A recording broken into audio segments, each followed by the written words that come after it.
അപ്പച്ചനെ Wayanad DCC president സ്ഥാനത്ത് നിന്ന് മാറ്റിയത് സംഘടനാ രംഗത്തെ പാളിച്ചകൾ. NM വിജയന്റെ ആത്മഹത്യയിലേക്ക് നയിച്ച പ്രതിസന്ധി കൈകാര്യം ചെയ്യുന്നതിൽ വീഴ്ചയുണ്ടായതും രാജിക്ക് കാരണമായി. പ്രശ്നങ്ങളുണ്ടെങ്കിൽ പരിഹരിച്ച് മുന്നോട്ടു പോകുമെന്ന് പുതിയ DCC president TJ Isaac media വണ്ണിനോട് പറഞ്ഞു. AICC ഏൽപ്പിച്ച ഉത്തരവാദിത്തം സന്തോഷത്തോടെ നിർവഹിക്കുമെന്ന് ND അപ്പച്ചനും പ്രതികരിച്ചു.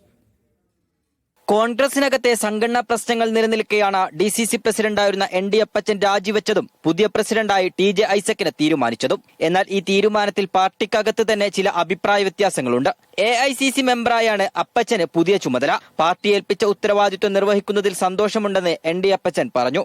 KC വേണുഗോപാലിനോട് പറയുകയും ചെയ്തത് ഇങ്ങനെ ചെയ്യാൻ പോകണമെന്ന് പറഞ്ഞിരുന്നു. ഞാൻ എക്സ്പെക്ട് ചെയ്തു കാര്യം 100%. അങ്ങോട്ട് സംസാരിച്ചിട്ടാണ് തീരുമാനം എടുത്തത്. അതെ. സംഘടനക്കകത്ത് നിലവിൽ യാതൊരു പ്രശ്നങ്ങളില്ലെന്നും എല്ലാവരെയും ഒരുമിച്ച് കൊണ്ടുപോകുമെന്നുമായിരുന്നു പുതിയ DCC പ്രസിഡന്റ് TJ ഐസക്കിന്റെ പ്രതികരണം.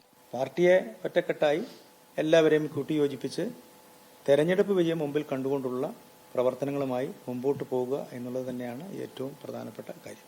ഇന്ന് നടക്കുന്ന DCC യോഗത്തിൽ TJ ഐസക് പുതിയ അധ്യക്ഷനായി ചുമതലയേൽക്കും. KPCC president Sunny Joseph MLA ഉൾപ്പെടെയുള്ളവർ യോഗത്തിൽ പങ്കെടുക്കും. കഴിഞ്ഞ കുറെ നാളുകളായി കോൺഗ്രസ് നേരിടുന്ന ഗ്രൂപ്പ് പ്രശ്നങ്ങളും വിവാദങ്ങളും പുതിയ പ്രസിഡന്റിലൂടെ എങ്ങനെ പരിഹരിക്കാനാകുമെന്നാണ് എല്ലാവരും ഉറ്റുനോക്കുന്നത്. മീഡിയ 1 വയനാട്.